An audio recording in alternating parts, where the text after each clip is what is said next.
The Digimon card game's BT17 Secret Crisis set released with a ton of new cards with support for fan-favorite decks from the past. The improved power and effects of these cards are admittedly pretty cool, but they may leave you with some questions during your game about how they actually work. In this video, I want to go over a couple of cards from this set to give you a better understanding of the rules surrounding them and to help you become a better Digimon player in the process. Let's take a look. The first card we're going to look at is going to be the red level 4 Growmon. His Wind Digivolving effect says that you can delete one of your opponent's Digimon with 4000 DP or less. If this effect didn't delete, this Digimon gets 3000 plus DP for the turn. So the question you might have here is, if I use Growmon's effect to delete a Digimon, and the Digimon that I chose can't be destroyed by effects, am I able to gain the 3000 DP for the turn? The answer here is yes. So if for whatever reason you can't delete the Digimon that you targeted, or if there's no Digimon to target, then you just gain 3000 DP regardless. This also works in the case of something like Armor Purge, where when you try to delete the Digimon, the armor form just pops off the top and that Digimon remains on board. In this case, Growmon would also gain 3000 DP. And while we're on the subject of Growmon, let's take a look at his inheritance effect as well. His all turns effect says that while you have 0 or less memory, you can add 2000 to this Digimon's DP based deletion effect maximums. Now this effect makes perfect sense for just raw numbers. If you evolve into something that can delete, 6000 or less DP Digimon, then the Growmon's inheritance effect makes that 8000 or less. Super simple. But what about the case where Digimon have deletion effects that are the lowest DP Digimon on board? Let's try to paint a quick scenario to illustrate what I mean. Let's imagine that your opponent has two Digimon on board. One has 12,000 DP and one has 13,000 DP. And you evolve into Gallantmon X Antibody with this Growmon in sources, and you're at 0 memory. Can you delete the 13k Digimon because it's technically the lowest DP Digimon plus 2k? The answer here is unfortunately no.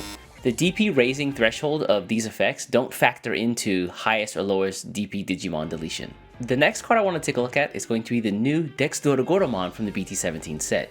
Now he has the incredibly powerful D-Digivolve 3 effect, and then later if you fulfill some more requirements, you can wipe out all of your opponent's Digimon with the lowest level on the board. So the question here is, with DexDorugoramon's D-Digivolve 3 effect, do I have to D-Digivolve all the way down to 3, assuming there are no level 3s in between? Or can I choose to just D-Digivolve 1 or 2 instead? And the answer here is actually yes, you can choose to D-Digivolve only once or twice if you want. The D-Digivolve 3 says that you can D-Digivolve up to 3 times at max, assuming you don't hit a level 3 in between. So if it's better for you to only D-Digivolve 1 or 2 times, that's fine. Keep in mind that you must D-Digivolve at least 1 time though. So let's imagine a scenario where this might actually be useful, where your opponent has a level 6 and 2 level 4s on the board, and you evolve into your DexDorugoramon. This means that you could use his effect to D-Digivolve the level 6 only 2 times, resulting in a level 4, and then wipe out all 3 of the level 4s on the board at that time. Talk about a really powerful and really flexible effect. This next question is for all of you Renamon fans out there, because we're going to be talking about the BT17 level 6 Sakuyamon. Now as part of this card's effect, you can actually play an option card with plugin in its name, or 1 yellow option card with a cost of 5 or less from your hand without paying the cost. The question here though is, if I evolve into the Sakuyamon, can I use its effect to play the EX2 offensive plugin A, the red one, even if I don't have a tamer on board? And the answer here is unfortunately no. The plugins are built to be a little bit more flexible than most options because they can ignore color requirements if you have a tamer in play. But if you don't have one, even when using the Sakuyamon's effect, you must meet their color requirements. The fact that Sakuyamon lets you play the plugin for free doesn't mean though that you can bypass the game's mechanics. The next 2 cards we're going to talk about are from one of my favorite decks of this set, which is the Black Diaboromon deck. First, let's take a look at the level 5 Infermon. Now he has a cool effect that lets you D-Digivolve an opponent's Digimon, and then you can stop one of their Digimon with a play cost of 8 or less from making an attack next turn. The question here becomes, if I use Infermon's effect to prevent one of my opponent's cost 8 or lower Digimon from attacking, and then next turn they evolve that into a Digimon that's, say, 12 or 13 cost instead, can they then attack because they are no longer cost 8 or lower? And the answer here is no, they cannot.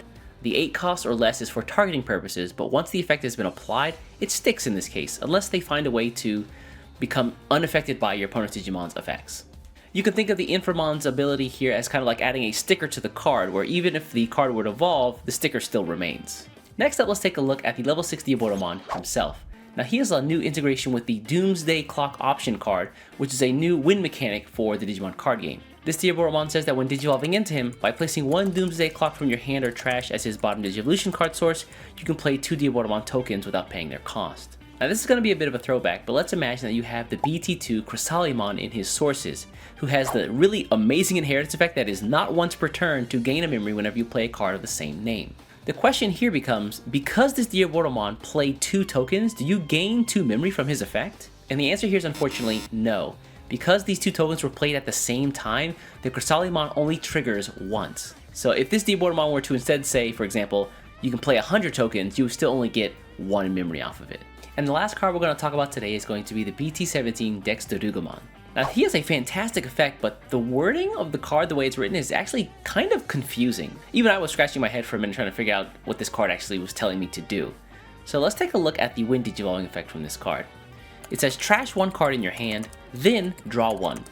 If Dorugamon is in this Digimon's Digivolution card, or this Digivolved from the trash, delete one of your opponent's Digimon with a play cost of 4 or less instead. Now that last part here of the instead, how much does that actually refer to? Are they talking about the whole effect? Or do you just do everything after the then? And that latter is exactly correct. So in every case, when you Digivolve into this guy, you're going to trash 1 card in your hand. And then you're either going to draw 1, or if you fulfill those secondary requirements, you can delete a Digimon with a play cost of 4 or less instead. So it's either draw 1 or delete, one of those two. But you're always going to discard in this case. Hopefully this info saves you folks the headaches that I encounter when trying to figure out this and the DexDorugoramon effects as well. And with that, we're going to bring this video to a close. Hopefully you learned something new, and I hope it helps in your deck building or playing in your own game. Feel free to share this video with folks who are just getting into the Digimon card game, or for folks who are playing with some of the cards and have questions about BT17. Also, have any other cool or interesting effects that you know from this set as well? Feel free to drop them in the comments below. Anyways folks, I'm going to get out of here. Before you get out of here, do me a favor, hit the subscribe button, and I'll catch you in the next one. Take care.